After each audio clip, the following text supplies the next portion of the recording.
How you doing tonight, man? Yo, what's going on, boss? Man, I'm honored and privileged to have you on the live with the Hype magazine, man. I'm extremely excited for this, so I appreciate you taking time today. It's all good. What's going on? So to get started, can we tell the fans and listeners who may not be familiar who you are and where you're from? I'm ESSO. Everyone Sees Sounds Official from Southside Jamaica, Queens. You might have seen me on many platforms before, you know what I'm saying, from Hot New Hip Hop, This Is 50, my Expert Opinion, Eat at the Table, Bag Fuel. I'll be on the radio with Clue. I'm on the radio with Cosmic Kev in Philly. I'm on the radio with Gray Street in Atlanta. Yeah, you're on an amazing run right now. So, you know, it's great to see it because I know you started out more behind the scenes and now you've moved into being in the front and you've taken this to a whole nother level. So I want to highlight that. But what made you get into the music industry in the first place? Like, what made you decide you wanted to pursue this as your career? Well, my basketball career, can you close that door for me? Well, my basketball career had kind of went awry. Made some mistakes when I was younger, you know what I'm saying? So my scholarships was gone. But I actually was smart, so I got a scholarship to Morgan State, and I went to school there. You know what I'm saying? I started throwing parties there, type of thing. You know what I'm saying? Trying to get this right. Pardon me to try to set this up right. Are you good? Yeah. So I actually went to school there, and I went to school there and started throwing parties and stuff like that. You know what I'm saying? So I started throwing parties, and it led to a lot of relationships. Yeah. You know what I mean? So as I started throwing parties and started making money, I realized I wanted to transition it into something else. How could I do this long term? So a female that I was cool with at the time bought me a magazine. Okay. And there was a write-up. There was a write-up in Vibe magazine about Puffy, and Puffy had went to college and thrown parties. He had done all the things that I was already doing. Yeah. So I saw a pathway to what he did. So he started managing. So I figured, let me, aspire to manage and see where it goes from there. And then I learned about Mark Pitts. You know what I'm saying? And I felt like Mark Pitts was a super manager is what I call it. So I read up on things that Mark Pitts has done and how he did his business, and set out to be a manager. Started managing DJs first because I was a promoter. Yeah. So I was in touch with DJs and other people that threw parties. You know what I'm saying? So that was an easy transition for me to say, oh, I'm gonna have a DJ put them on my parties. And my parties was banging, and I would get them on other people's parties, and I'll make money off of them. You know what I'm saying? And that was my reason for getting in to the game, because I really never wanted to work for nobody. Okay. Yeah. But some dudes from DC put me on and asked me to throw a party with them because I was popular. Okay. You know what I'm saying? So I threw the party with them. A lot of people came out to the party. Thus, I started throwing more parties. I graduated to shows and concerts and stuff like that. My girlfriend at the time was roommates with Clue's girlfriend at the time, and we all from Queens, so they plugged me with Clue, and then that was it. You know what I'm saying? Started throwing parties with Clue. Graduated. My god brother was at Def Jam at the time. Got on with him. Didn't really work out, but I never looked back. You know what I'm saying? I had to spin off and just learn. Yeah. I just had to learn the hard way. Yeah. You know what I'm saying? There's a lot of that in the music industry people don't realize. Sometimes it takes a lot of years because a lot of times you do stuff and people don't give you the credit for it initially. Yeah. You just keep grinding. I know you and Heineken always talk about it's the relationships. So, I want to highlight, like, one of your first parties, you said on one of the episodes was you threw Jay-Z coming, that was my first concert. Yeah. I had thrown parties already, but I was graduating to go to the next level. Okay. And Jay-Z was high at the time. He was brand new. Him and Foxy just dropped the record. And it was new to Baltimore, but it was on Clue's mixtape. Right, yeah. So Clue's mixtape was so big that if you had a big record on Clue's mixtape, you was doing shows around the country because people knew about your record. It was a lot of fanfare. Yep. And we didn't have all of this social media and all of that. So and if you really wanted to see what somebody looked like and get a chance to feel what they bring to the table, you had to then go out to the show and go see them and see what it's all about. Right. And that's how I was able to make money. I brought the rapper to the people. Yeah. You know what I'm saying? Now, that was one of my first shows. I was actually, 18 or 19 when I did that joint with Hov. You know what I'm saying? It's amazing because you talked about, how it was a risk for you. Your first concert, 18 years old, you putting up the bread and all that, taking all that risk. Did you already have that relationship with Jay-Z and them, or did it just happen to... No, I reached out to them. Okay. Yeah. I even forget how I found out. I think I got the number from the booking off the CD. Yeah. I'm gonna keep it real, and to make it to bring stuff back to full circle. Don Pooh, that owns all the Brooklyn Chop House and all that, was managing Foxy, and Don Pooh was one of the people that people pointed me to at first to get Hov in there. I booked Hov and had Hov, and then everybody was like, "Yo, you need Foxy too," and I was like, "Yo, I can't afford Foxy." I got Hov for $3,000. Foxy was $1,500. Yeah. Word. Foxy was $1,500, and they was like, "Well, you need Foxy." I was like, "Yo, if I do Foxy, that's taking my party to $7,000-8,000." You know what I'm saying? Like, I'm in college. You charging $10-15 to get in. $7,000-8,000. I'm doing numbers. That's 600 to 800 people. You know what I'm saying? Because you sell 15 at first, but when you get to the door, it's $20-25. You know what I'm saying? Yeah. And you got the venue, you got to pay for the security, you got to pay for the promotion and all that. Like, a lot of people don't know what goes into these shows. They think it's just get the venue and get the star, but there's a lot of overhead that's not understood. Overhead, G's, the flyers, the security, the clothes you got to wear, the rider. Because back then, like, people ain't really thinking about the rider like that unless you like Little Baby right now. You know what I'm saying? But back then, your rider was serious, bro. Yeah. They was going, champagne bottles and gum. Yeah. You know what I'm saying? And certain juices, candy.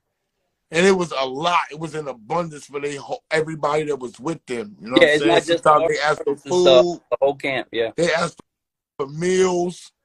Yeah, if they came at a certain time, if you want a certain thing, they were looking for catering, the food, girls, weed, all types of stuff, bro. You know what I'm saying?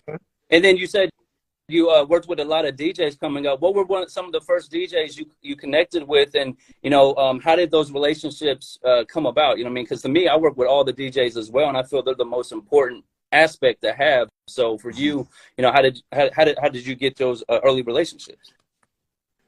SNS was my first DJ. Wow, salute. Yeah. S was my first DJ. I knew S because I'm from South Jamaica, Queens, but like I said, I played basketball. So I played ball uptown. You know what I'm saying? I went to school uptown on 135th Street at 8th Randolph. You know what I'm saying? SNS's best friend that he grew up with was a guy named Kareem Farther, a.k.a. Fat Daddy.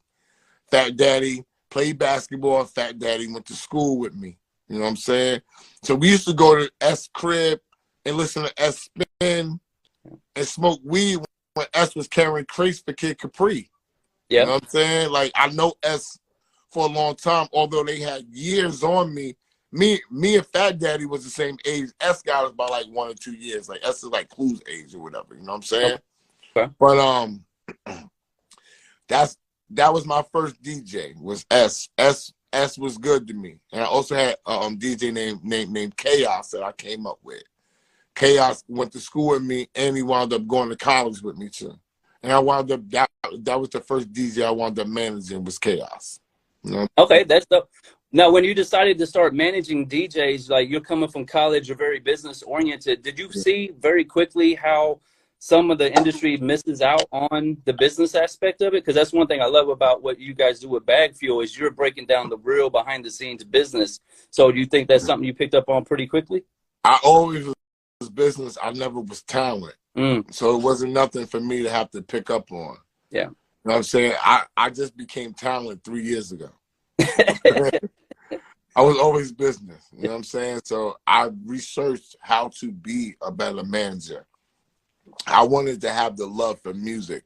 So I always wanted to own my own label. I wanted to run the label, things of that nature. Okay. If you understand what I'm saying. You know what I'm saying? Yeah. But I was always tapped into understanding how I was going to make me and my team money. If you don't make money, you can't survive. Like, it's a lot of creatives that talk about things like this, and I'll be like, yo, you don't focus on money, but you have to understand the business, because if you don't make the money, you're not going to survive. You're not going to be able to do what you need to do. Like, they just had a big thing that has gone around about Puffy saying, even if you want to cure diabetes, it starts with money. Yeah. You know what I'm saying? You need money to do the things that you want and need to do. I'm sorry. That's just the realization of what's going on. Yep. I didn't make the rules. Yep. I'm just giving the rules out to the people and say, yo, from me coming from where y'all came from, I didn't know this. As I went on, I had to adjust and get this and have to compute this in my mind and be like, yo, this is really what this business is. Yep. I never had a chance to share this stuff with people. So when they gave me a platform, I just was talking. Yeah. I wasn't like trying to feed people knowledge. They telling me stuff, and I'm like, yo, that's not how that goes. This is how it goes. Like, this is what's going on. And it just went and it carried on to something else, because what I learned was that this common knowledge to me wasn't common knowledge to most. Right. Right.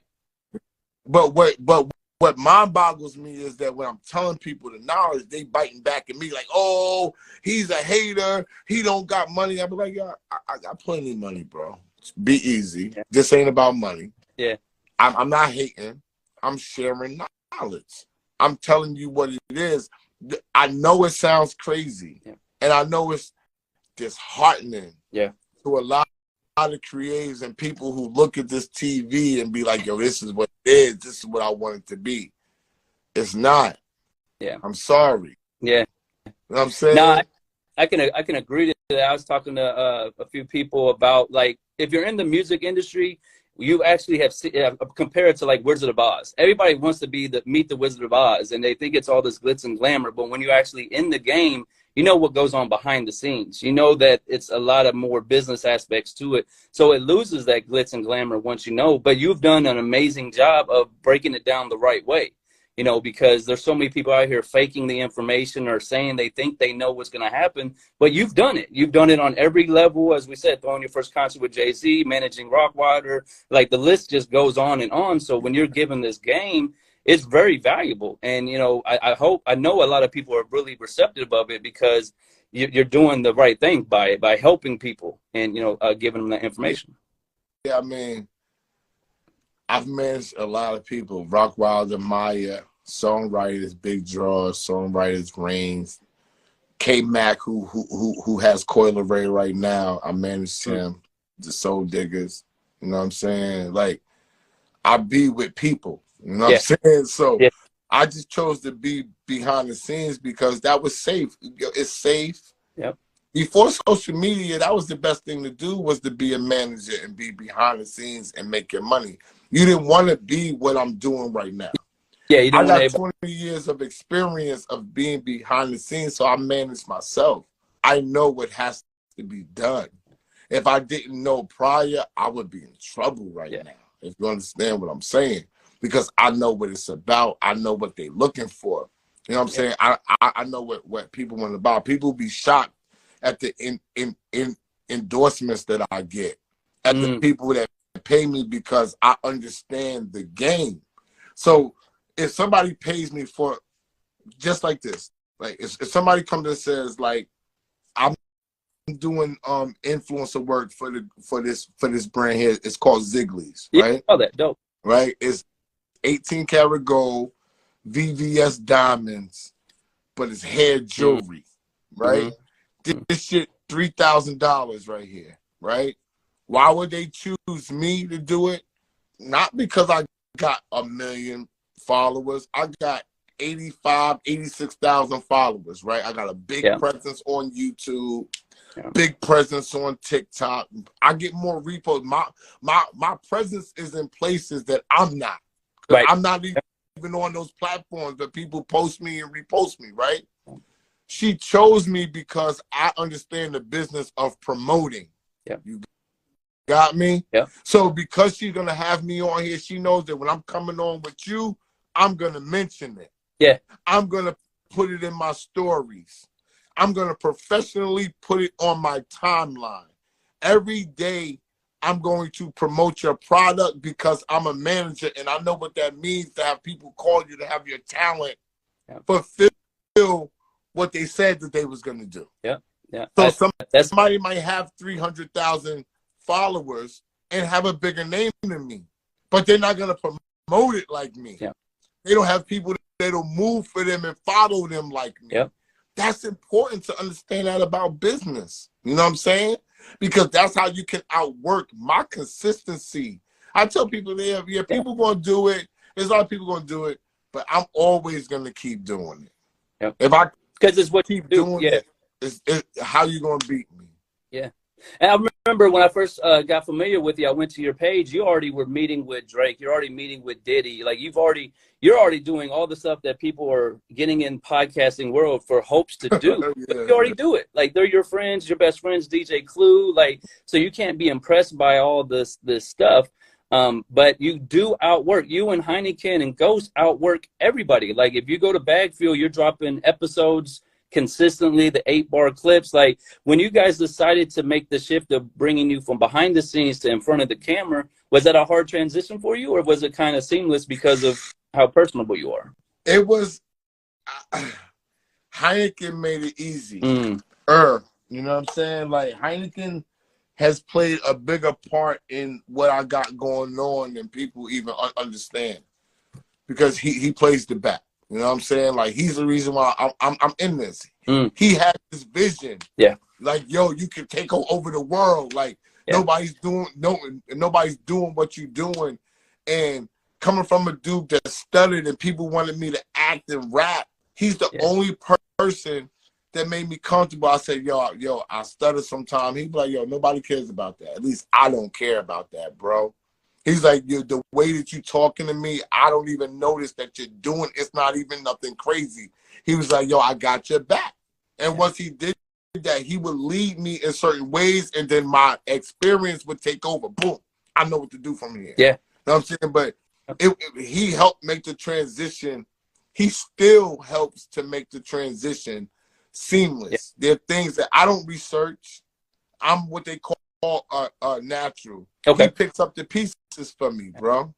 I'm not gonna lie to you. You know what I'm saying? Questions, he knows how to throw me the questions because I have a gift of being able to just come off the top of the dome.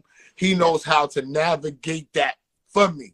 And he'll sacrifice and throw me questions that he might know what to say.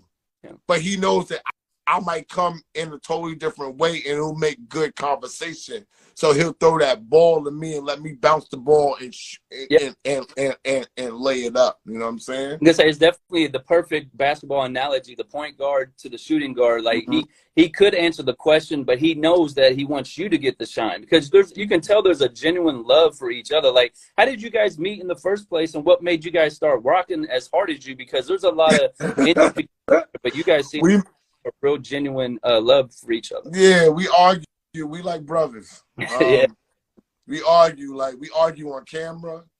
We argue off camera. Sometimes people get uncomfortable because we screaming and yelling at each other. And then when the camera come on, we like, it's Bagfield. So. You know what I'm saying? But we met at a Bryson Tiller concert. He was there with his brother. His brother's cool with Bryson. Okay. I was there with Clue. He wanted to get Clue on his show up on This Is 50. You know, I don't manage Clue, but I handle management responsibilities for him sometimes when he needs me to. Right. So at this type of thing, he was like, yo, call my man, blah, blah, blah. It took a lot of months to make it go down. I stayed in contact with him. I gave him my word that it would go down. I made it go down. when he came to see Clue, a lot of people knew him. I didn't know nothing about being online. I didn't know nothing about content. I didn't know nothing about that. So I was like, why do all these people know this dude? Yeah. At Heineken? Like, I don't get it. We at Power 105, all the rappers is there, 50's there, this one's there, and they all know this dude. And I'm like, how do they know this dude? You know what I'm saying? So I called him the next day and I said, yo, I think if you do your own show, I can manage you and take you to the top. Yeah. He was like, I don't want to do my own show. And I was like, well, let me see about managing you. Let me start getting you some work. I would get him some work. And we was just building on a friendship, talking, building. And then I had launched the Clue Lace with me and Clue. And somebody booked me to do a podcast to promote the Clue Lace. And I killed the podcast. And I left there. And he was like, yo, did you like it? I said, yo, Han, I killed that shit. I murdered. He said, all right, cool. Let's do the show together. I was like, do a show? Yeah. Like, I was like, why you want to do a show with me? You know what I'm saying? Like, of all the people that you could do a show with, you really want to do a show with me? I was walking out of Rochdale, Southside Jamaica, Queens, where I grew up at, and I was doing a podcast there in Building 12. And I walked out the back door, and he said, do a show with me. And that was it. It took time to get it off the ground. We did it. We had another cast member. Unfortunately, it didn't work out. We couldn't really meet at the minds on what we wanted to do because she was a female. She wanted to do something different than what we wanted to do. So we couldn't meet at the minds, so it didn't work out. But me and him just kept pressing forward through Corona. Mm-hmm. Yeah. You know what I'm saying? We just kept pressing forward, finding ways to drop content, finding ways to drop clips and do interviews on Zoom and on live and filming it. And then one thing just led to another. Yeah. You know what I'm saying? Just kept working towards persevering and building. And that's how I got here. It's dope you say that because Heineken, he's a legend in his own right. Like you said, this is 50. Like when it comes to this blog and interviews, he was already good at what he does. And you reached out to help him. But in the end, you know, God has a vision. So he made it to where he's helping you. And now you both are uplifting each other together. So I think that's what really helps is because you both respect each other's talent level the way you do. So even if you're going back and forth about viewpoints, there's never hostility. It's just we look at things maybe a little differently. The funny thing is it don't even really be viewpoints. It just be like brotherly, like you fucking wrong. Like it don't even be about no topic. It could be just about basketball. Like the biggest thing that we argue about is LeBron and Michael Jordan. It has nothing to do with Backfield. Right. It has nothing to do with money. Yeah. And I'll be like, yo, I don't want to talk to you about sports no more because you get on my nerves. You know what I'm saying? Like it's like, you know what I'm saying? But then the camera come on and we'll do this, or we'll argue about a party. Like, yo, I told you you wasn't gonna go without me. Blase, blase, blase. We go back and forth. Who the fuck is you? Who is you? I go without you. You know what I'm saying? Be that type of argument. You know what I'm saying? But it's dope because for a fan, like I said, I'm a big fan of yours. I've been watching for a long time. I love that camaraderie that you're building. Yes, it's good to get the industry information, but that behind the scenes, talking about sports or talking about you going to the party with you, Ghost, and Clue asked you to come behind one line and then you bring them over there. Like, it's really genuine. And then you mentioned your stutter. I think that's what makes you a star because there's a lot of people out here who have a stutter and they may not chase a dream because they think they can't. And here you are, you're going to become the biggest podcast or the biggest radio person. Like, there's no limit to what you want to do because you finally just stepped outside of that hesitation about that. Sway just said that to me at dinner. Oh, wow. Sway, that's why I was going to jump in, but I got a bad, I got to stop jumping in because I'll be wanting to tell people stuff. So I still learn. I got to be like, yo, chill. If you forget, you forget. But Sway just said that to me. Sway said, that's your superpower. Yep. And I was like, word. He was like, yo, bro, nobody cares. Nobody like you the first person that like they do movies about dudes stirring. Nobody even cares, bro. Like you know what I'm saying? He's like, it's regular time with you. Like when I'm with married dudes be like, yo, you making married dudes look good, son. You still spicy, you out there, your wife look good, you lit, son. Like you when I tell my wife, see, you need to, you know what I'm saying? You need to be popping still. You bugging. You know what I'm saying? So I feel good about that. I'm not gonna lie. You know what I'm saying? I celebrate people. I wasn't always this person. You know what I'm saying? I had to graduate to understand it. I never even enjoyed the music business and made tons of money. I never found to even enjoy it, bro. Yeah. A lot of people who are really doing the music industry, they don't enjoy it no more. It's became more business or more BS behind the scenes, but it seems like you found your passion again. You found like uplifting and helping people. And you mentioned your wife, so I want to highlight that. Like, you have a very strong wife behind you who supports you. Well, how important has that been for you for making this transition? Because you went from being behind the scenes, like you said, you made more money than what you make now, but you're in celebrity status is through the roof right now. How is she supporting you with this, and how great is it to know that you have her in your corner? We always support each other. She owned lounges and clubs. So my sister had just died. You know what I'm saying?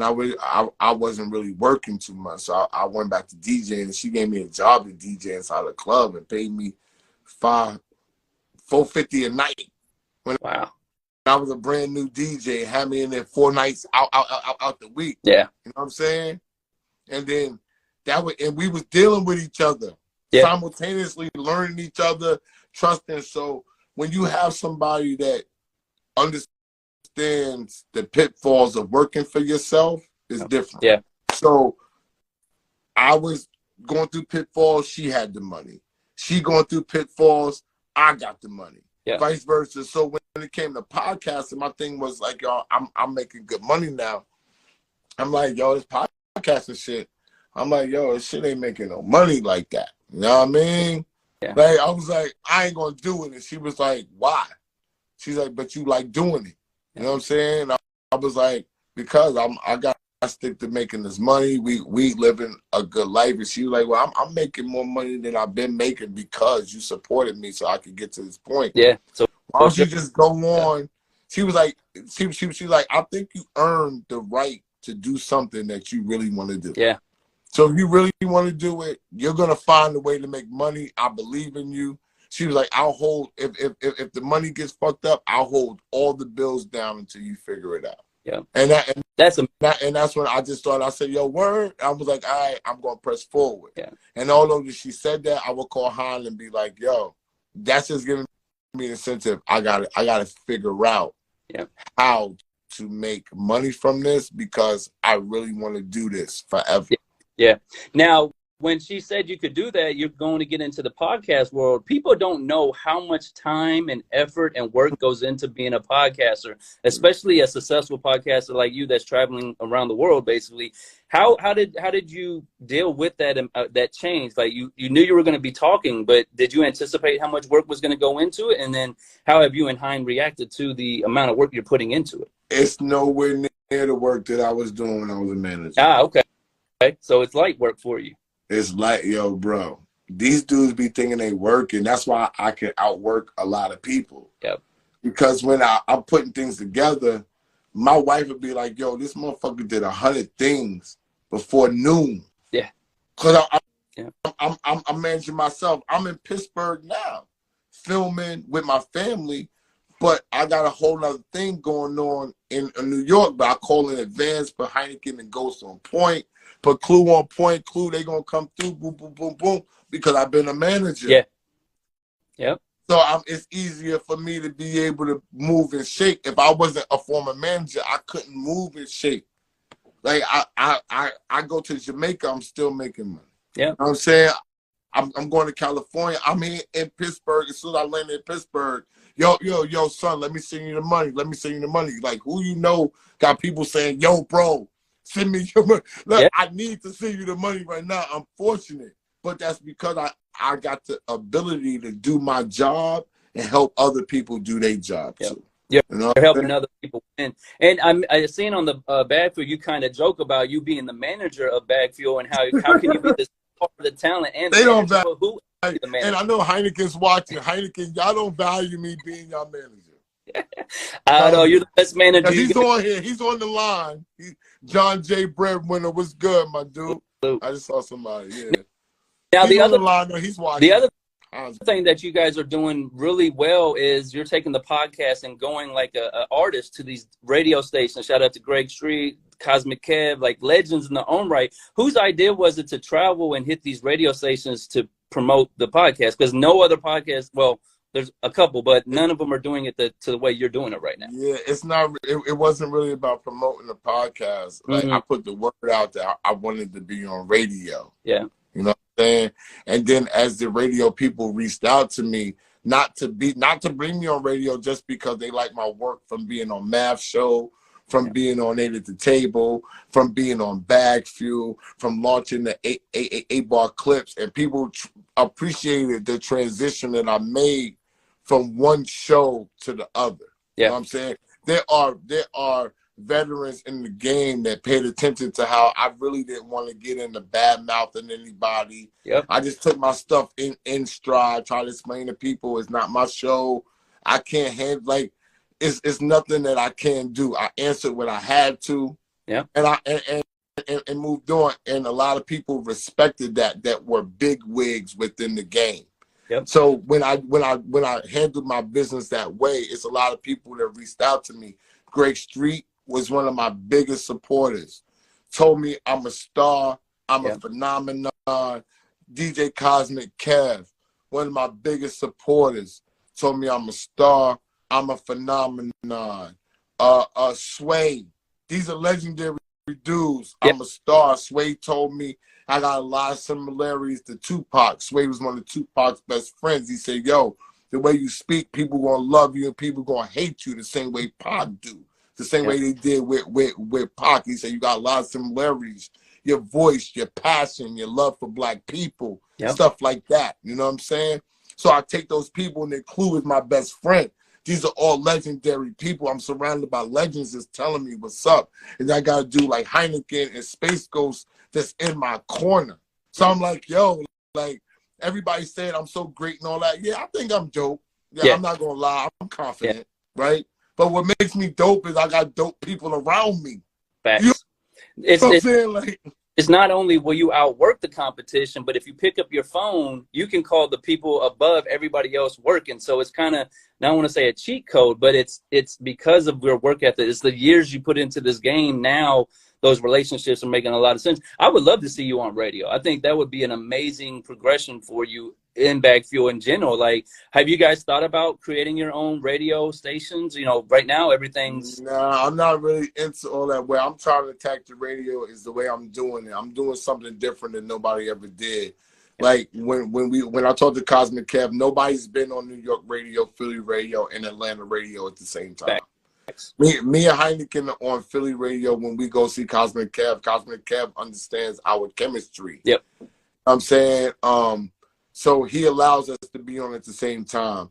I'm on with Greg Street more in Atlanta solo because Han doesn't travel as much to Atlanta as I do. But if we did, whenever we travel, Greg Street has given us an open door to say, yo, come on whenever y'all are here. Y'all are stars. People need to hear y'all. I'm going to give y'all a platform to speak. And Clue with being my best friend, shout out to Thea Mitchum, the big boss at Power 105, big boss at iHeartRadio. At a party at 4040, she cleared it for Clue to have me on there once a week. You know what I'm saying? But it's not because of the friendships though. It's because you've been working. She nudged me. She nudged me and she said, I see what you're doing. I mean, like no cap. I just went to the Ronnie Five joint at Kith. He owns Kith. And Clue DJ is Clue from Master Flex, DJ Clark Kent, and Stretch. And at the dinner, Jim Jones came over to me. Salute to Jim Jones. Like, yo, I see what you're doing. You heat in the streets. You big in the streets. And he said, yo, and I'm about ready to sit down with y'all. Oh, wow. So when people is approaching me saying that they ready to sit down with us, I know I just need to keep working. See, most people sit and rest on their laurels, but when Jim came over to me, Jim put the fucking battery in my back, pardon my French. Because he ain't no dude that's just gonna walk over and acknowledge what you're doing. He's been somebody who's seen people to be stars before they became stars, and people didn't know that. You know what I'm saying? He's been one to invest in the people and look out for people and done things that I didn't even know that he did. So when he walked over to me and gave me that acknowledgement. And I mean, it's a lot of people that gave me acknowledgement, but it was the way he did it, bro. Yeah.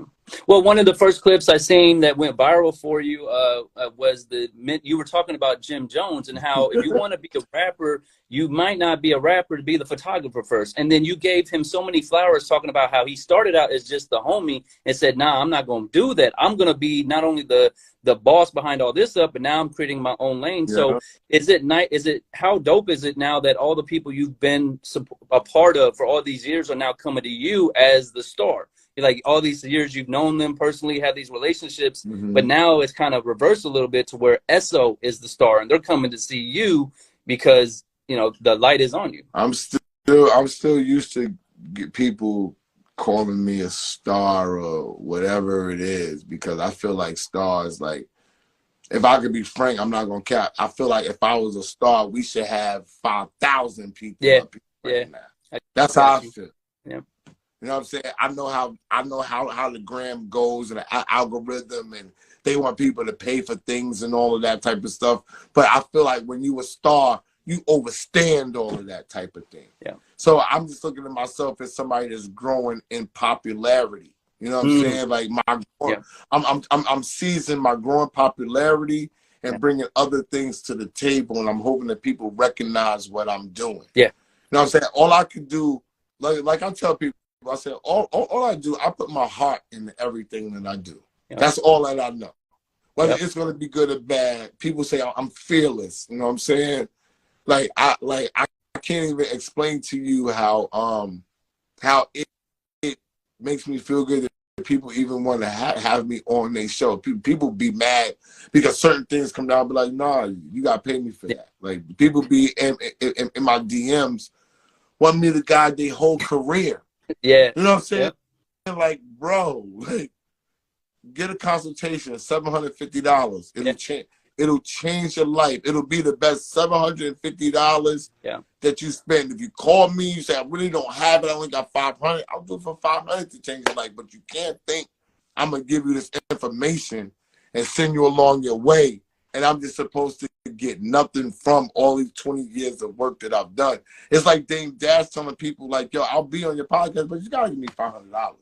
And they look at Dame Dash, he's broke. He's not broke. He's just telling you, you gotta tell me you want to invest into your future. Yeah. That's it. And I want to highlight that for you because, you know, I've been reaching out in your DM for a very long time and you respond every time. And to me, that's a major feeling because, like I said, I'm a fan of you. I've been watching you for very long years behind the scenes and now seeing this. So when you responded, you know, it made me want to do anything and everything I can to help you.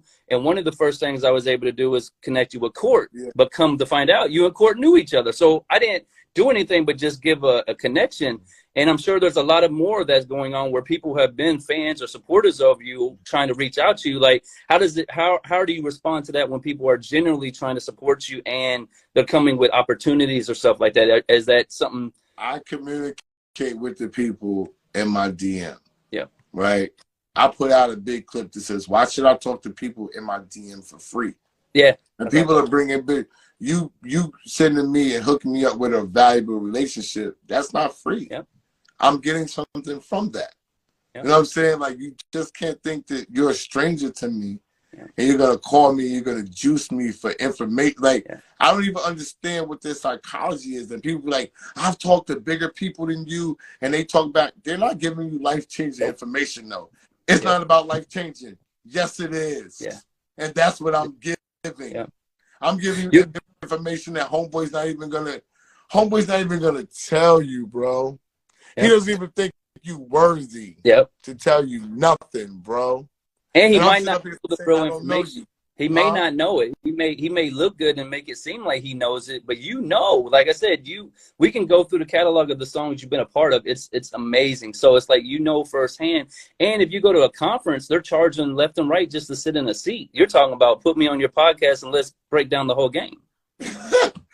That's what I'm like, yo, who, like, I'm gonna be honest. I just be really lost by the psychology of what they want. You want to go on and you want to put your content or your songs out or your vibe out, and you want to make money to help your family, to buy your mom's a house. I'm doing the same thing, bro. I'm living. Yeah. You know what I'm saying? You gauging people looking at me because I drive a couple nice cars and I'm doing things. I say, yo, I'm making money off of content, but I also do other things as well, still within the business that you don't know about. I do marketing and digital promotion. Labels pay me for that. I'm not in the label doing deals no more. You know what I'm saying? I don't want to do that. But when the label say, yo, we need to have people on your show, we need you to host a private event for bloggers, for Pat Chanel, for Def Jam. You know what I'm saying? Yeah, they pay. I'm doing that. Yeah. I'm doing that too, as well as content. You know what I'm saying? I'm acting in movies, Tubi movies, YouTube stuff people calling me for. I do workout things. I'm marketing and branding. I brand for this is Ziglies.com. I'm branding for Yumi Dubs. I wear their clothes. They clothe me. I'm branding for PRPS. You know what I'm saying? So I'm doing other things to enable so that y'all get it, but you still can't juice me for free. Yeah. I got time. I got a wife. I got people I work with. I got responsibilities. You know what I'm saying? Like, so if you think I'm taking time out in my gram, that's time that I could be doing other things, bro. Yeah. Yeah. That's all facts. And all that I'm saying. The other thing that you and Heineken have done with Bag Fuel is the 8-bar clips. Like, you guys are breaking artists through freestyles. Like, those 8-bar clips, Kaya Baby, I can name a whole bunch of them real quick, that because they did it with you, they shot the roof. Billy B's up there. TL is up there. Cassidy did one. Graf just did one. We got signed, unsigned people, known, unknown. Yeah. It all depends. Some people got to pay. You don't got no followers and all that. You can't think I'm just going to just blindly let you on my platform. You got to pay me. See, I'm not faking no jacks. You got to pay me. If you now if you put some stuff down and people know you and you call me, yo, pull up over here. I'm still not driving to you to pay money, but if I'm over here, yo, I'll do it for you, no problem. I'm keeping it all real with y'all. Nothing in life is free. That's all I'm trying to help people realize. Like, nothing in life is free. For some reason, my bad. I'm sorry. With that is, I've been told because I usually help artists for free for a very long time. And I've been told it's hurting people because when you leave me, they're going to go to somebody else who's going to tax them over their head. So they starting to get conditioned to, well, if Esso did it for me for free, why are you charging me for this? So you're setting them up for success by showing them you got to pay, you got to appreciate somebody's time. And you got to show that, what if I do something with you and there's a bag that needs to be paid next, $1,000 to do the next thing? Well, you couldn't pay my fee. So how can you pay the $1,000 fee? So you're just showing them how it really moves. Yo, I paid for mad shit. I paid the gram to sponsor. 3 years ago when I first started. Yeah. $50 a week. $100 a week. What are you talking? Like, I paid people. I paid into things. I sold merchandise to make money to pay for shit. Right. You know what I'm saying? I'm not telling you to pay and I didn't. Yo, I paid too. 100. Yeah. Okay. Clue was my man. It took me 3 years to get on Power 105. It took me to be on excuse me, 8 at the table. It took me to be on My Expert Opinion, Hot New Hip Hop, This Is 50, and own Bag Fuel for my own friend to say, okay, you serious, you lit, you can come on my show. Yep. And we making money together. And that's my man for real. I'm at his house lifting weights. Okay? Yeah. Telling him, yo, you know I'm popping, right? You know what I'm saying? Oh, you are? Keep banging. Keep banging. And I'm up here like, people like, why you not on with Clue? He got to see I'm serious about my pimping. Yep. He got to see. He got to know other people going to like me. Yeah. Real shit. Well, you know what I'm saying? So when people coming to me, they ask me for stuff. I'm like, yo, you want to get on 8-bar clips? $350. I'm going to give it to you for cheap. $350. what you done. You got 339 followers. You got 1,000 followers. You got 3,000. You nobody. I'm putting you in the place to be somebody. You think that's free? Yeah. And it's a very good price. Like when I'm still trying to get artists. Artists are hesitating, but bro, there is they gonna be fit, yo, bro. We started 8-bar clips mid-January. Yeah. We had 21,000 followers mid-March. What's the date? March what? April, right? Yep. We April. 6, yep. We 2.5 months in. We had 21,000 plus. Yeah. I got Jim Jones and mad rappers in Atlanta lined up, bro. Yeah. Yeah. People, the record labels is like, it's a phenomenon. I'm telling all these street rappers to come see y'all because they telling them that you want to get deals, go see 8-bar clips. Why? Because it's only 8 bars. It's no beat. It's $350 and you got a chance to go viral. Jump on it. So when Heineken is lit, it's a perfect sauce for you to get an opportunity to do what you're doing, yo. But they don't understand it. You know what I'm saying? They independent, so they say, I'm sorry, I'm just gonna say that. But independent means an independent label. That means you put money behind yourself. When you asking people for favors, you're local. Yeah. I'm a local unsigned artist. Yep. Stop saying I'm independent. Independent people mean I'm independently spending my money. Yep. Yep. Period.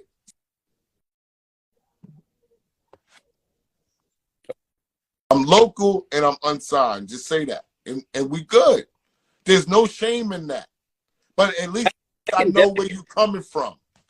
I can definitely see labels saying you can't get a deal unless you go to Bag Fuel coming up. Like you're such a powerhouse with the podcast and go to 8-bar clips. Like it could be an official almost rollout for an artist. Like test you. Can you get numbers with this? They've already got the platform. They've already got everything lined up. But what can you do as the artist? Because like, you know, you guys were talking about recently Spotify's and all these numbers are, you know, getting increased and stuff like that. So they're looking for different ways to really see, are you hot? Like, you know, for you've been in the game a long time. Why do you think that artists don't spend the money like that? Like they think everything's free sometimes, but nothing's free. They don't have it. It ain't no slight to them. Yeah. But I'm telling them that they don't have it, player. I didn't have it neither. Yeah. I was out there talking to drug dealers and hustlers and to get the, I didn't have it neither. Yeah. But what I'm telling you is when you spit in that language, this is how you sound. Whether you like it or not. I didn't say I didn't sound that way. I'm telling you, you sound that way, so don't do that stupid shit. Don't say, let's work. Don't say, yo, when I get on, don't say that stuff. Don't say, yo, when you ask people for favors with no money, you sounding broke. I've been broke too. Yeah. But I'm telling you, when you sounding broke, that's gonna have people like, I don't know if I really want to rock with him like that. I don't know. So why don't you take the information, take it, and build upon it, and say, this is how the big wigs is thinking. Thank you, S. You told me the hard truth that don't nobody want to tell me. Yeah. Take it. And if you watch Bag Fuel, all you got to do is, it's a fact. Go watch Bag Fuel and just watch the full episodes backwards. And you're going to get every piece of game that you need. You can be told what you tell them. Your first step is to get a producer, get you a content person. Like you're breaking it all down. You just have to watch a video. I tell them, get a content producer, get a real producer, get in the studio. All these rappers saying that they rap, we never see them inside the studio. When you're really rapping, you're going to be in there. These are steps. After you do that and you can't work for yourself, then you need to look for a manager. A manager's going to be somebody that's going to make themselves prevalent because you're going to be out there working. You're going to get to pick and choose. Once you get the manager, then you go find yourself a lawyer. Yep. You go research all of these different things and you find these different people and you put your pieces together. And you don't have to rush. People be just rushing so bad they want to roll with an entourage. The entourage is too expensive, bro. Yeah. Rolling by yourself will get you in more doors. Because nobody got to worry about baggage and your man and what your man going to do. They know you, and they know how you're going to react to things, and they trust you. Yep. They're going to bring you in the door. Get in the door, and then bring somebody else in the door. Why not? So I know you travel a lot. You know, we got the BET Awards coming, got a lot of conferences. Anything Bagfuel or you're going to be at? Any stages or anything you guys lined up? I'm gonna be honest with you, I really don't know. I gotta go to California. I'm traveling so much, like I'm traveling off brand time. So I gotta go to California on the 21st to do some work with Way. She's on American what's the TV show with all the singers and all that? American Idol? Idol, yeah, she's on there. That's my wife's family. Wayani is what she's going by, but we just call her Way. Okay. You know, so we're going out to California to hook Way up with Corey Rooney to see if they can get some real pop breakers that could take her to the next level. So when I'm out in Cali, then I'm gonna be doing 8-bar clips in Cali. I'm gonna be filming some other stuff in Cali. So I don't know if I'm gonna be able to get back for BET because I might have an opportunity to go to Atlanta to be on the radio with Greg Street or for Greg Street instead of going to be. So I don't know. You know what I'm saying? Like all my schedule right now is up in the air. It's opportunities everywhere. And I'm trying to put myself in position to seize every last one of them. Well, definitely, you know, Greg Street is the family and Casper, they got something major coming, BET Awards. So I'm going to make sure, you know, you get the information. So, you know, Hitman DJs and stuff like that. And then, you know, you've got a lot of major guests you've had on Bagfuel. There's a picture floating around with you and Ray Daniels.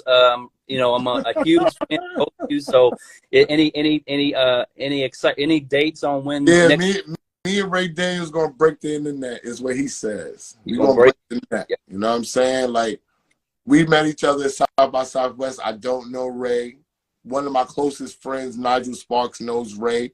And holds Ray in high regards. Yeah. You know what I'm saying? And I just feel like me and Ray just like minds. I saw him on the gram, and when he walked in, I told Space, I said, I think I know that dude from somewhere. And he walked over, and then his peoples came over to me and was like, yo, Ray Daniels, and I walked up, I said, hell yeah. I went over, took the picture with him.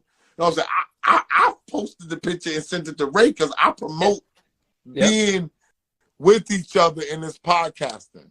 I'm promoting togetherness, not black and white and Chinese, just people of like minds. If people can be together and work together, it's ways for us all to make it. I don't care if Ray Daniels is in my lane. It's two motherfuckers in the same lane. We're going to drive side by side. Yeah. And we're going to talk shit together. And I'm going to come on your show. You're going to come on my show. Yeah. Whoever you rock with, tell them I'm that dude. Yeah. Whoever I rock with, I tell them you that dude.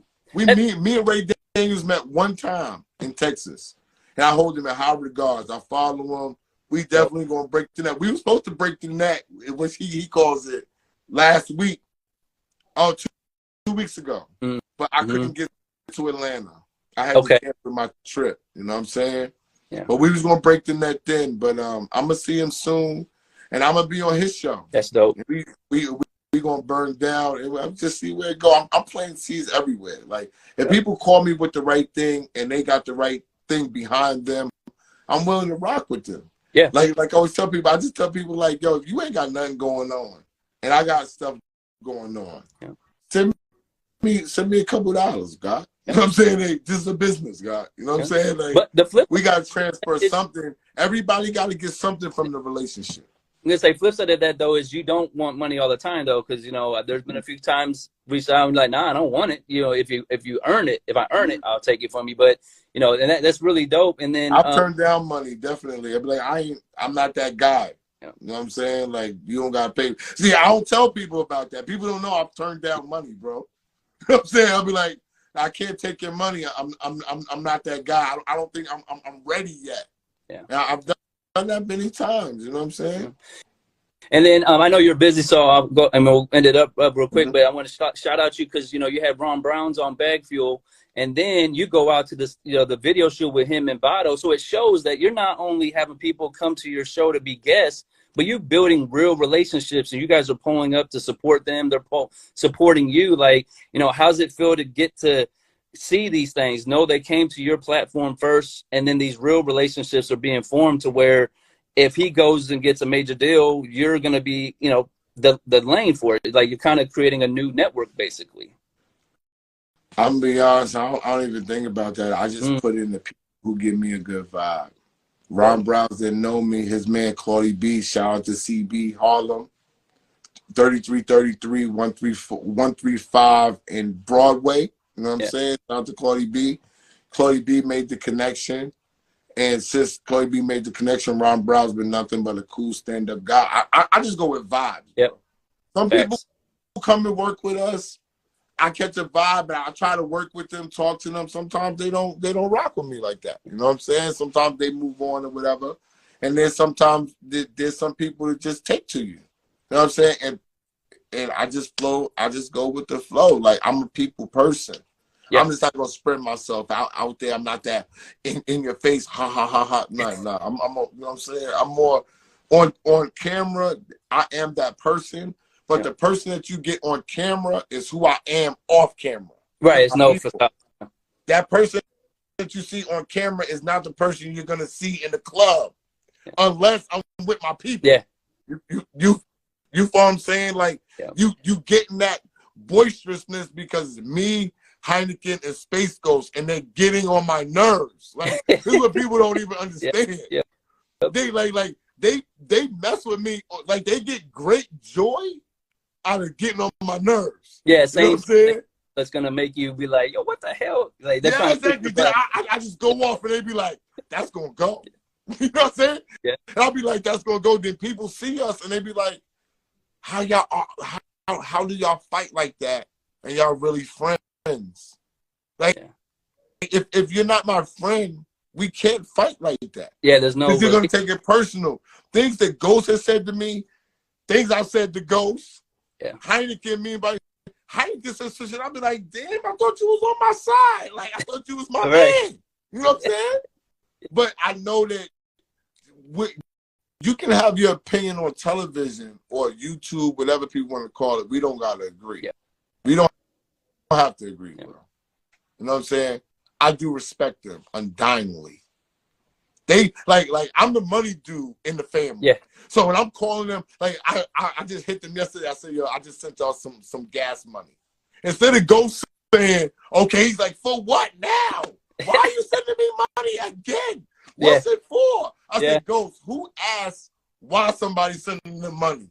Just take the fucking money. But we didn't work for the other money we got paid for. They paid in advance. Relax, bro. Well, there's no better feeling. There's no better feeling than pay other people for their services or looking out for them. Like, when you get blessed, give it back to somebody else. And then it puts those seeds. So now they're starting to send you money out of nowhere. And you're like, it just becomes a feeder system of everybody. And one last thing I want to highlight is, like, the bag fuel. You guys have had a lot of dope guests, but I love the individual lives you guys are doing. Whereas this you and Heineken and then Space Ghost just talking about topics.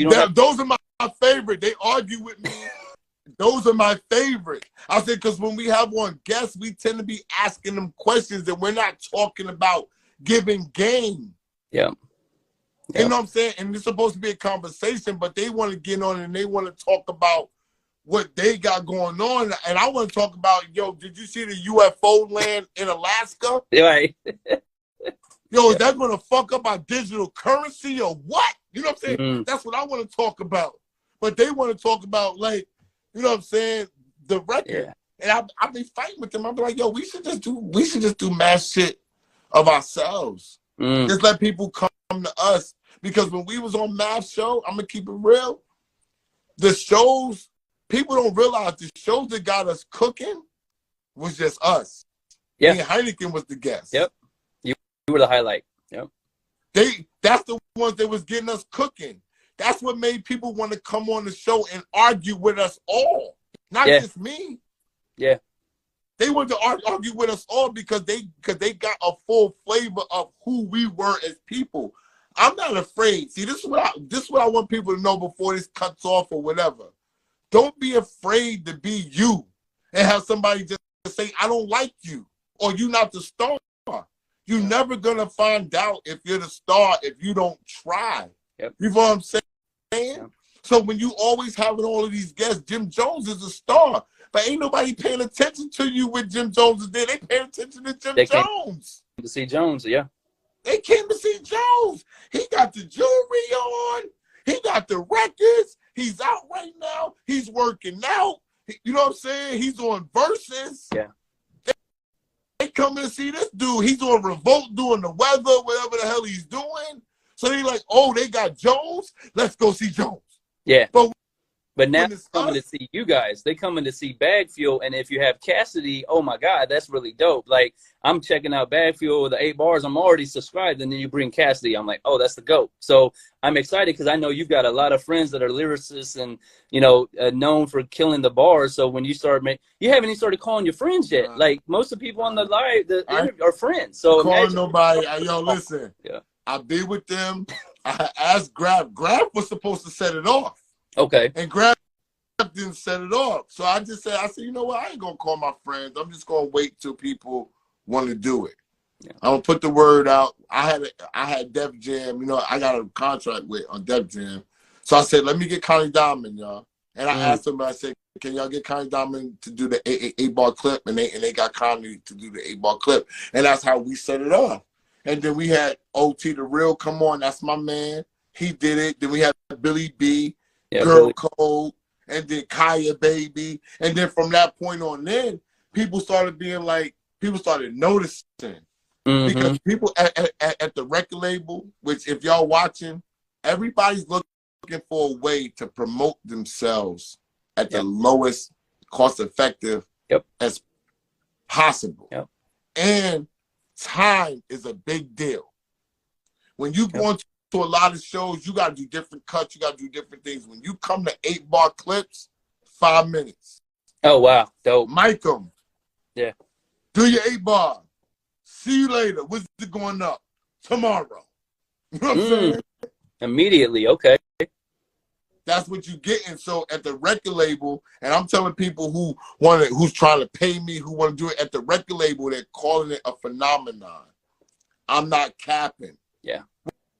One of the biggest radio guys out, Chris Green, said 8-bar clips is crazy. He's looking at it like an invention, bro. So I'm telling people, you think it's going to be $350 for long? Once it gets to 100, it's going to get to 100K because you know why? This is the science, y'all. When y'all go to 8-bar clips, you're going to just keep scrolling. Yep. Whether you like the rap or not. Oh, she's whack. Yeah. He's dope. Yeah. Oh, he's lit. He's okay. She's trash. She's fire. Yeah. You just keep going. Everybody starts in. Boom, boom, boom. Boom, boom, boom. Boom, boom, boom. You can't, bro. You better get on it. People that got 20,000 views never got 20,000 views. Ever. Yeah. And I know that a lot of labels, a lot of radio are starting to do podcasts. So are you and Heineken and the team, have you guys thought about major deals? None of the networks have called us. I think that the networks haven't called me. I'm going to be honest because I'm 40. I think because I'm 40 years old, me and Heineken is 40 years old, I think that they rather go with something younger instead of what they would call a star. Yeah. Maybe they think because I'm 40, my star is going to burn out. They might not look at me like Idris Elba or Morgan Freeman or Samuel L. Jackson, one of them dudes that got on when they was in their 40s and went on to be bigger stars than everybody else. Yeah. Maybe they don't see that. You know what I'm saying? But it seems like everybody else see that. I'm marketing branding. I don't know too many podcasts. I'm being real. And people correct me because I'm not a content consumer. So if I'm wrong, correct me. I don't know too many podcasters / YouTubers / influencers that are marketing jewelry, clothes, sneakers, and major brands. I don't know none. Nope. I got 85,000 followers on Instagram, and I tell everybody, when you think about that, Instagram ain't the only thing. I don't have followers on YouTube. Right. I just have posted. If you go to Bag Fuel, we got almost 30,000 subscribers and all that. my repost game and my reach is out of this world. Yeah. So I'm in places where you can't even see me. I can't even walk this. For somebody who got this little bit of followers on Instagram, everywhere I go, people know me. Yeah. And I'm shocked. And I'm thankful. Yeah. I'll be looking at people like, do you want to take a picture? Because I want to keep the popularity going. Yeah. Take a picture with me, post me. You know what I'm saying? I got no problem. Take a picture, post me up. You know what I mean? Whatever you try to do. And I remember you mentioned that the repost, because I'm one, you know, Stop Beefing Radio High. We're reposting as much of your guys' stuff as we can, and sometimes we don't know how the originator feels about that. But you made a comment how grateful you guys are that we're reposting it, and it's like that's just the proof of the concept. If we help you guys as much as we can, no telling what happens next. Like, you know what I mean? Because we are all in the industry. You might be in an event, and there we are. And now because we built this relationship, we can help even more. Like that, I told you day one we first started talking, I want to help you guys become the #1 podcast. I just want to, I see something in you, and I see God has a great hold on what you guys are bringing to the game. And it's really needed. Like there are so many people, that's why I started doing these lives. There's so many people snaking artists and acting like they know something, taking big checks from them, and they don't have a clue. So if I can highlight you, SO, and everyone who catches this live or the replay, now they know, hey, I can go get 8 Bar Clips. I can go get Bag Fuel. They got real relationships. It can maybe help them achieve, you know, get to that next level, get to what they're trying to do in the industry. I mean, that's the plan of Bag Fuel, fueling young minds to get to the bag. That's the whole, that's the whole purpose of Bag Fuel, or what Heineken was like, yo, what can we do, blah, blah, blah. And me and my god sister came up with the name. And then when Space Ghost came on board, he kind of refined it. Because we're still doing it. Even though we was on Mav's show, we was doing it every now and then. I was arguing with Heineken about doing it. He didn't want to do it. I wanted to do it. And when Space Ghost was like, yo, I'm gonna help y'all do it. He's like, y'all need to just focus on business. Yeah. And I was like, yo, you can talk about business. You can't. You don't have enough time to talk about business, bro. It's life. And because it is an entertainment music podcast, but it's a business podcast. Like you mentioned currency. Why don't we go Earn Your Leisure, get Ian Dunlap or Wall Street Trapper to be on Bag Fuel? Like there's no limit to the guests you guys can have, because bags are more than music. They're not going to do that. Okay. You know what I'm saying? It's not that we won't have them. Okay. They're not going to do that. They're not going to bring me that close. People see what happened with Math. I'm going to have to do my own thing. You know what I'm saying? Like, nobody's going to bring me in. Like, once you understand that and you know what you got to do, it's not personal. Nobody don't want somebody else to come in their shit and blow up bigger than they shit. I'm not mad. Yeah. I'm not mad. You know what I'm saying? That's just reality. I'm the only motherfucker, like Heineken will tell you, I'm the only motherfucker, I'll be like, yo, you can go do the work and I can go to the beach and you can get the fame. I just want my money. That's just me. He tells people, SO is the only person that can go off into the sunset and not look back. Yeah. Cause I just want to be with my wife. I just want to be on the beach. I want to be fun in the sun and working out, drinking ginger lime shots and all that. You know what I'm saying? Well, but if I gotta work, I'm gonna put the work in too. You guys, you're talking about, you got bigger aspirations. You're talking movies. You're talking modeling. Like, you know, you have to be able to keep visualizing. You were behind the scenes before, so it doesn't. I was behind the scenes before COVID too, and you know, I had to come out to get where we're going. Gotta come outside. They come outside if people want to know you. And you mentioned that how important is it for people who want to get in the game or really want to pursue this stuff to get outside, to get off the computers? I'm on Power 105 with Clue once a week because I came outside. Boss Thea and Mitchell knew me for 15 years. It just so happened that we went to the Way Up Ye launch at 4040. Ange called Heineken. Heineken said, well, you know, if she called me, that means that they want you to come too because we a package deal. We went there. I saw Boss Lady. I waited, was going to leave. Clue walked in. Clue said, let's go over to Boss Lady's side. We drinking, and boss lady like, well, you doing your thing? Yeah. And Clue was like, well, can I get him on my show? Like I've been talking to you about it. She was like, yeah, you can get a shot. That's because I was outside, bro. Okay? Yeah. That's because I was outside. And if it wasn't for Heineken getting the invite and telling me to bring me, it was all last minute. I still would be talking to Clue like, yo, why you not gonna let me get on the radio? Or I still got to talk to Boss Lady, but Boss Lady was right there. And we was vibing. Yep. Sometimes just being in the place and getting to meet that other person, like Clue's your friend, and I know you don't want to call the favors anyways because you want to stand on your own, but when you're there with Boss Lady, she got to see how dope you were, and she got to see the reaction that everybody had. It's a no-brainer. Like, oh shit, you cool with Clue, and you got this this attention going on right now, but you can do it the job too. So that's what we got to highlight is not only do you need to get the opportunity, but you got to be able to deliver, and you deliver every time. So I salute you on that. I appreciate that, man. And then last thing, like I said, I know we were only supposed to do 30 minutes, but you're fine. You're fine. Okay. I'm out in Pittsburgh. I got my cousins here, so I come to Pittsburgh. I come film out here, and I help my father take care of my mom's. So I do once a month. That's why sometimes people like when I wouldn't be on Mass Show or you don't see me with Clue. Sometimes it's because I'm here with my moms. You know what I'm saying? Yeah. Like I can't.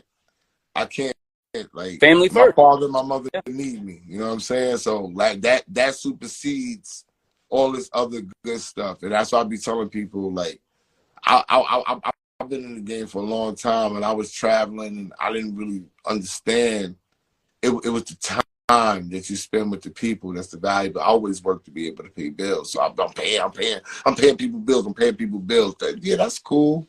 But people need you. They do. Yeah. They need you. So I take pride in being there for my family, friends, and loved ones. That's why I keep a really small circle. I don't keep a big circle, and not because I don't like people. Yeah, it's because my heart, it can't go in but so many different directions. You know? You only got so much time. Eric Thomas always talks about it. You got to look at yourself as like a cell phone battery. You got 100%. So if you're spending 50% on music, 10% on your wife, like you run out of time no matter how much time you want to get. So sometimes you just got to step away and give your family that 100%. So they know when you got to go do what you're supposed to be doing, they don't feel like they got left out of it. You know what I mean? And that's the most important part. That's what I said. One thing I really love about you and what you're doing is you're showing it from a family's perspective that you can be successful in the entertainment industry as long as you put in the work. But you can, a lot of people think you have to be single and, young to do this, but you're laying the blueprint right now that if you put forth the time and effort, you can do it. But I must say, I want to say this before I go. It's because I made a lot of mistakes with my baby moms when I was young, and a lot of other women, that when I got to my wife, I knew what it took and what it needed. And she's a worker, so she's different from me. She hasn't faced the reality. Like, she still works. I'm like, why are you working? Why are you doing this? Like, even my cousin that's here was just talking about my wife. Like, she was like, I can't believe she's still working. And my cousin was a worker, right?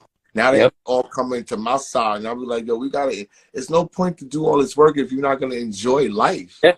But like, what's the perk? Like, I'll be totally lost when people be working. And they be like, well, you get to enjoy. I'll be like, part of my planning is enjoyment. Duh.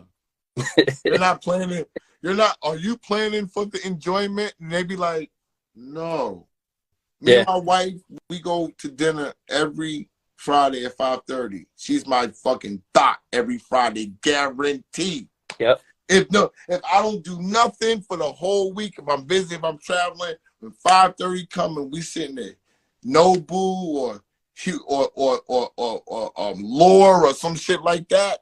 Yeah. She got the thotty dress on. We lit. We done worked out all week. You already know I'm knocking your head off with this dirt when I get home. You know what I'm saying? Yeah. That's it. That's how. But I'm just fun. Like, I just like to do stuff. Like, she tells me, she be like, yo, other women, they be bored with their man or whatever. She be like, I never know what he gonna do. She might come home and be like, yo, let's go to Miami tomorrow. For what? I just want to go to the beach. Yeah, I just want to go. I love that. Yeah. And it don't be because we got this abundance of money. I make good money. Don't get me wrong, but I take care of people too. Yeah. I just always tell people I'm willing to spend it. Yeah. for my joy. A lot of people treat the dollar like it won't come back, but if you just freely spend it, then it comes back even more faster than you believe. I had to learn that. I was the people that I wasn't spending it, bro. Yeah. And I've always been a giving person. I just didn't have a lot. So when you didn't have a lot, you tried to hold on to the dollar a little bit tighter, thinking it's going to stretch, but really that money that you would have spent would have built a relationship that was going to have you make some money. Yeah. Well, this all started because you took your school money, you took your student loans or scholarships or whatever you had, and you used that to start those concerts, those shows. If you never took that risk, then did you ever get to where you are? Like, so sometimes you got to let that money go. You got to take those chances. I think that's why you're so big on you got to spend some money, because you did it. You took the chance. I spent the money. Thank you. That's why people be looking at me like I spent the money. They be like, how? I got school loan money. I sold weed. Yeah. I got school loan money and sold weed to throw parties, bro. Yeah. That's why I be telling everybody. I'll be like, yo, everybody look. I'll be like, I spent the money I'm telling you to spend. When I talk to Heineken, I'm like, Heineken, tell them how much money I spent on myself.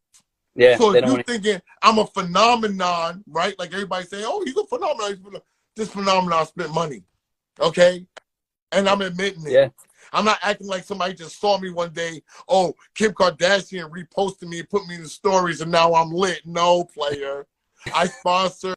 I made my own flyers. My wife was driving me around Southside Jamaica, Queens, and New Jersey, and places where I was getting big at. And she would drive me, and I was putting my own flyers on cars. Yes. Pittsburgh.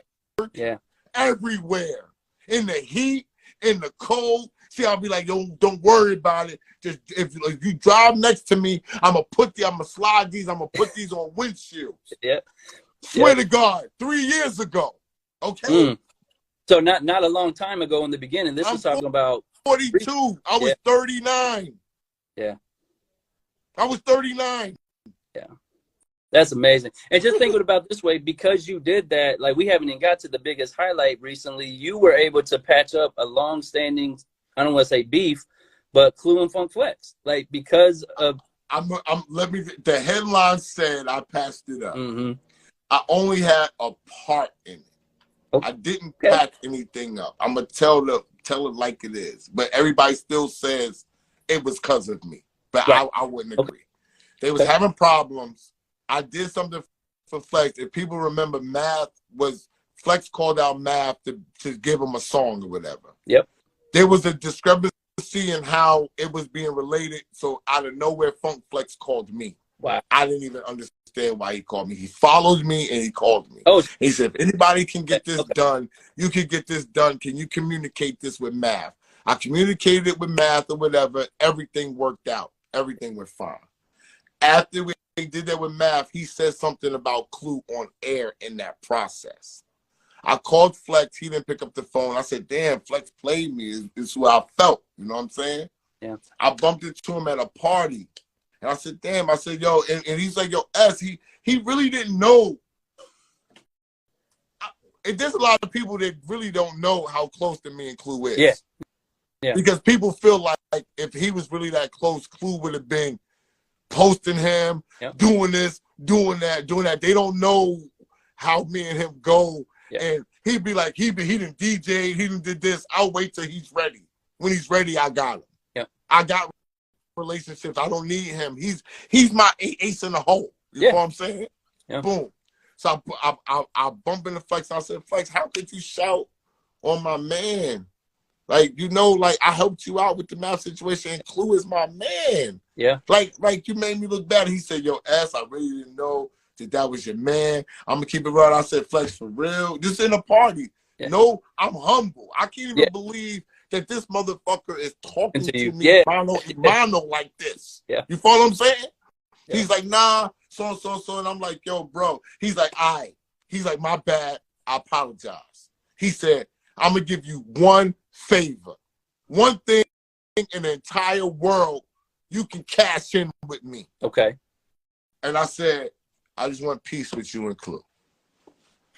And he said, and he said, Clue didn't tell you that we went to dinner and we squashed it and everything. I said, no, he didn't tell me that you went to dinner. They had went to dinner before I said this to him. Okay? But I said, I just want peace with you and my man. I said, we all together. We all black men together. We can't be fighting with each other. I said, I think we can make more money together than fighting with each other. And he said, you got it. After that, he posted me and Clue's podcast on his page. He never did that before. Nope. Next thing you know, they at the Ronnie event at KIT. They DJing together. Yeah. I don't know if they ever did that before, but if they did, it hasn't been a decade. That never happened before. Okay. Yeah. All right. So when Space Ghost saw it all go down, and I'm cool. Everybody knows who's my best friend, and I walk over. I'm cool with Flex. I have no problem with Flex. And so when Space Ghost saw it, Space Ghost was like, this shit would not be happening if it wasn't for you. Period. Well, so that's how he looked at it. But I did say that they went to dinner prior to me saying that to Flex, and they squashed it. Well, I want to highlight that because they may have did it before then, but it may have been the relationship with you and Clue and then Flex respecting you that even made it as a common denominator. They're like, you're the person they knew together. That's speculation. Flex got to say that. You're right. That's how Ghost feels. That's Ghost feeling. That, you know what I'm saying? Like, Clue's had a lot of friends that Flex could have had squashed it. Like, you know, Flex, Clue and Fab is tight. Yeah. Fab and Flex is tight. Like, you know what I'm saying? But I made it my business. I did. I love Clue. Yeah. Like, there's no ifs, ands about it. Like, that's my man. Like, if it wasn't for him, people tried to get me out the game when I was young, and he held on to me like, I got you, bro. You know what I'm saying? I love Clue. That's my brother. Yeah. But I do respect Flex.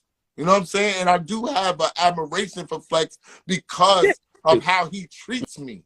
He treats me differently. He posts me. He bigs me up. He does whatever he can. I know he can't do much more because I'm Clue's man. Yeah. You know what I'm saying? Yeah. He ain't going to do much more than what he's doing, but what he's doing is like over the top. I'm thankful. Yeah. That's why I say I got legends: Clue, Flex, Street, Kev.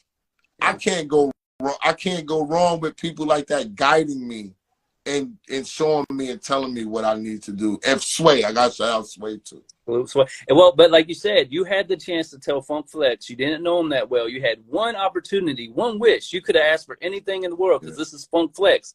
I want peace between you and DJ Clue. Like, Stop Beefing Radio comes from stop beefing and start eating. So once we all start working together and unifying, you can create a lot of greatness. And that just shows who you really are. So, like, you could have asked for anything. I wanted him on my show. I asked him again. He was like, I can't do it now. I got to do Nori's first. I said, well, listen, I made money off of booking Clue at Ronnie's event. It worked. Yeah. That was my vision. Yeah. If we stop beefing, we can get some money together. And it worked. Yeah. I got a couple dollars. Well, imagine you bring Flex to Clue's the air pollution podcast. I'm trying. That's a thought, but I wanted to bring him on Bag Fuel first because I feel like that would be more comfortable. Got you. And that would be something that he could see how I work, and I could say, "Yo, will you come on the show with me?" And I feel like that would be come on, bro. You know what I'm saying? Like, too much. Like, you overstepping your boundaries now, bro. You know what I'm saying? But you know, in the industry, and for Clue. I'm sorry, go ahead. You know, in the industry, sometimes it takes somebody being the medium person to make the connection. Like, there's a lot of people that I connect that they already know the relationship, so they already have the connect. It's just they won't be the one that reached out. So if you're being the connection for that, you never know. Like, the sky's the limit with it, because as your star continues to rise, it won't be Clue and Flex. It'll be they know you. So, you know what I mean? Yo. That's the plan, bro. I said this time they put out a list of the top 25 hip hop dudes, and Clue called me and said, "How the fuck did they leave you off the list, bro? Ain't nobody doing." He's like, "Ain't nobody." No disrespect to the people that was on the list, right? And Mav deserved to be number 10. He did. But in the description of why he was number 10 was S.O. and Heineken. Yeah.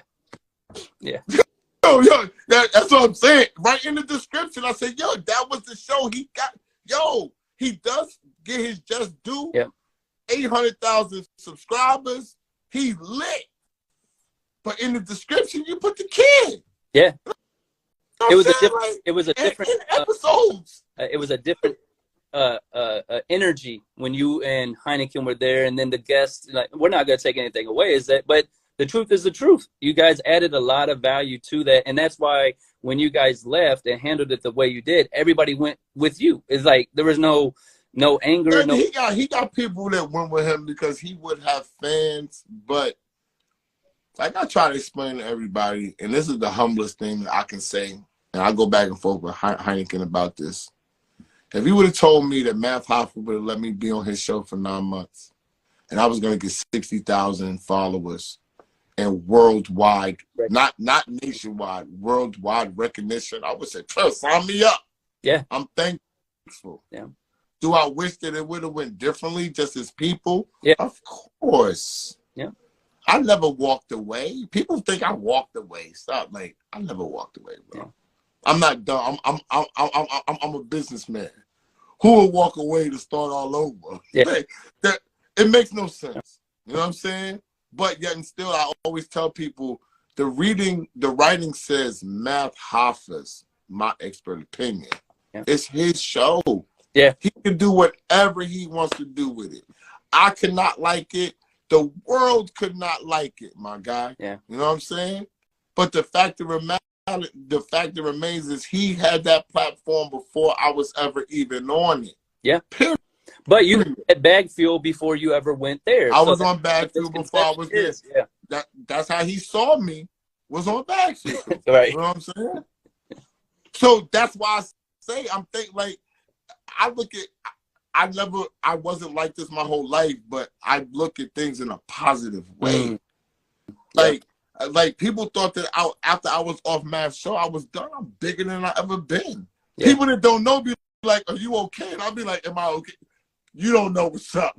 Am I okay? Like, what are you talking about? Like, am I okay? I'm bigger than I ever been. What are you talking about? Like, because when I saw you as McKeb and you guys are saying you guys should be on the podcast for all these festivals, you're gonna have your own festival. So it's gonna be the Bag Fuel Festival, and you're gonna invite a couple friends, couple DJs, and it's gonna be a movie because you guys are laying an amazing foundation. You're helping all these up and coming artists, Kaya Babies, the Hoodies, as we said. These are all artists that are gonna be major in a couple more years. So they're getting their start from you, and you just give them back to everybody. So I don't think the list, but sometimes they don't put people on the list because, like you said, you're gonna outshine the list. Like if you give, I don't know about outside the list, but I'm gonna say this: they put us on the list because the work we did got mapped to number 10.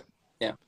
So if I put the same work in this year for myself, I should be on the list. You get your stuff a year late. He deserved to be up. Yeah.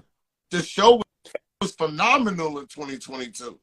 It was. And I'm not saying that because I was on it. I'm saying that I was fucking there.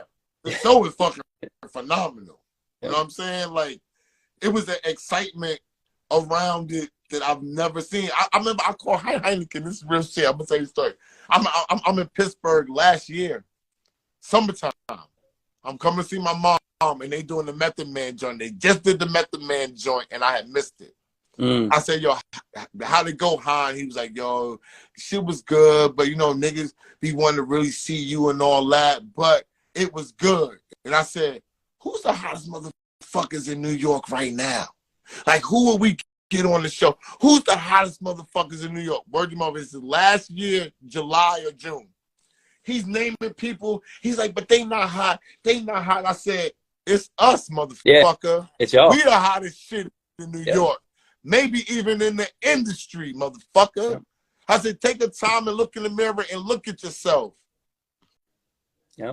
But it's hard to see. So when all this occurred, I said, yo, just lay low. I said, if people, this is how I felt. If people really, really rocked with me, they gonna come find me. Yep. Everything I'm doing on Bag Fuel, it's what I was doing up there. I was giving information about the music business. It's just, it was rappers there that was arguing with me about it. Right. Right. I'm doing the same thing. They was arguing with me about it, and they was wrong. So you can still come to Bag Fuel on YouTube and get the same thing that you're going to get. I'm cracking jokes on motherfuckers. I'm yelling on motherfuckers. It's the same shit that I do over there. That's what we was doing on Bag Fuel in the first. We was arguing. Me and Heineken argue all the time about everything. So that's what people got on the show. We arguing back and forth. When I did the write-up, I said, oh, the arguing, the chaotic shit. That was just the last show that we just did. Me and Heineken argued. It's dropping Friday. We argued for the first 10 minutes about a phrase. About me telling him, I didn't tell you to go to no fucking party. That's not what I said for 10 minutes. Going back and forth. And then we say, yo, let's get into the fucking show. Because that was real. That's how we do. You know I think that David Chan said it best is or Gary Vee, when you're recording stuff, you got to get everything. Don't just make it a polished presentation. They want to see, us as fans want to see you guys going back and forth and seeing the different viewpoints and then coming together to do the bigger vision of the show. You know what I mean? Like, so many people want to make it look like everything's perfect, but you're showing the real life behind the scenes. Have you guys, always talk about monetization. Have you guys thought about a merch line for Bag Fuel, or you think about Patreon? We got merch. I used to sell all the merch. Okay. Directly. It's just, I'm too busy. And I haven't set it up. Like 38 Special sat down with me, and he gave me the formula of what him and Benny the Butcher did. Yep. I just don't have the manpower. They have a system. He told me the whole system. I just don't have the people that understand it and want to get money. You gotta have people that want to get money, get merch. Yeah. You want to get rich? You want to do my merch? It's not sexy. Yeah. I got a bunch of motherfuckers out here that want sexy jobs. They want recognition jobs. They don't want to just get paid. You know what I'm saying? To help set up some type of machine, whereas help me figure out how we're gonna have an assembly line from when I post the merch. Because bro, I sell capsules. They sell out. I was selling capsules all last year when I was on the show. Yeah. Every 2-3 months, I had a new capsule of 100 pieces selling out in a month. Sweatsuits for $200 and stuff like that. Yeah. You know what I'm saying? I just haven't had time. It's blowing up. It's blowing up a lot because really we had put Bag Fuel to the side and we was just on Mav Show. Now we got Bag Fuel, Air Pollution, 8-bar clips. I'm back to modeling again. You know what I'm saying? Like, I'm hosting way more because my popularity is through the roof. I'm about to host something for Def Jam for Pap Chanel. I did a stage in South by Southwest at Def Jam, just did. So now I'm traveling. I'm on the radio. Yeah. You know what I'm saying? So all of these different things, I can't tell them.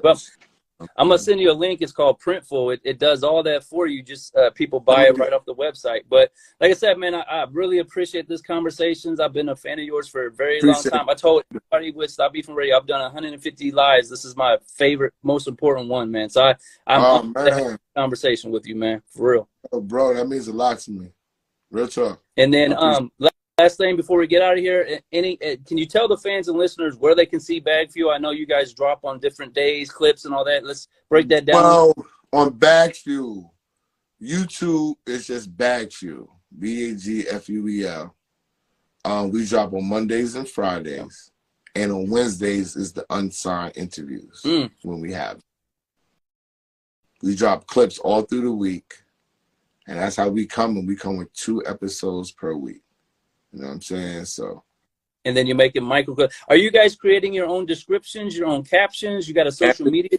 Or everything. Everything. When you talk to Bag Fuel, I run basically Air Pollution and Bag Fuel. Oh wow! You know what I'm saying? Oh, okay. Yeah. So I run those Instagrams. Heineken will do a lot of the shorts and everything on Air Pollution and on Bag Fuel. And put words together and find other clips for Bag Fuel. Ghost posts everything up on the YouTube. He programs everything and he makes all the clips. Okay, dope.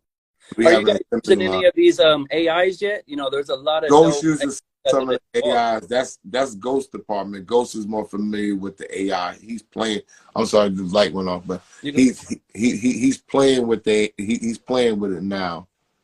Okay. working it out for us. Well, like I you know what I'm saying? Like I said, man, anything I can do to help you, Stop Beef from Radio, DM, like I make clips. I'm the one behind the scenes. I take pride in helping with that. So we'll keep doing that. And then next year, NBA All-Star Game is in Indianapolis. So hopefully we can. I'll be there. Are you in Indianapolis? Yeah, based out of Indianapolis. That's where my cousins is at, Naptown, bro. Oh, okay. I'll be there.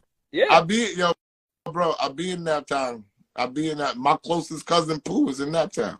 I'll be in Naptown. I just don't publicize where I be at. But I'll be in Naptown because they from Pittsburgh. Naptown 6 hours from here. Yeah, I know the whole wave. Chicago. I got family in Chicago. My cousin Marlon. I know the whole wave about the Midwest. I'm all over there, bro. I almost bought a condo in that town like 15 years ago. I mean, you guys were talking about New York, how much stuff costs. Imagine spending $200,000 in Nap. You got a mansion versus Nap. Town crazy, but y'all got the tornadoes and all that. It's crazy right now. You're right. You know what I'm saying? I'm hip. I'm hip. Let's see if y'all get Lamar Jackson, and you'll see me there more. Okay. We're hoping for that right now. We got I'll send you the flyer. We got a big event for the 50 years of hip hop. We're bringing a lot of legends to the city. So if you guys want to come, I'll make sure Gino, the person putting it together, sets it up for you. And then, like I said, man, this is just the introduction. We're gonna keep working, and we're gonna help as any way we can. The Hype Magazine, Stop Beef from Radio, Next Level DJs, like anything we have is at your disposal to help uplifting and doing what you guys are doing. I appreciate that, guy. All right. Last thing, any shout outs you want to give, or if there's people out there that want to help you? I just want to shout out my mother, my father, my wife, my daughter, little Randy. I miss her deeply. I haven't seen her in a while. I want to shout out Sharaya J. She has had a baby. She had a newborn baby. Heineken, of course. Ghost, of course. All my family, friends, and my supporters, man. I love y'all. Well, like I said, I appreciate your time tonight, and you have a good night, fam. I no doubt. You too. Woo.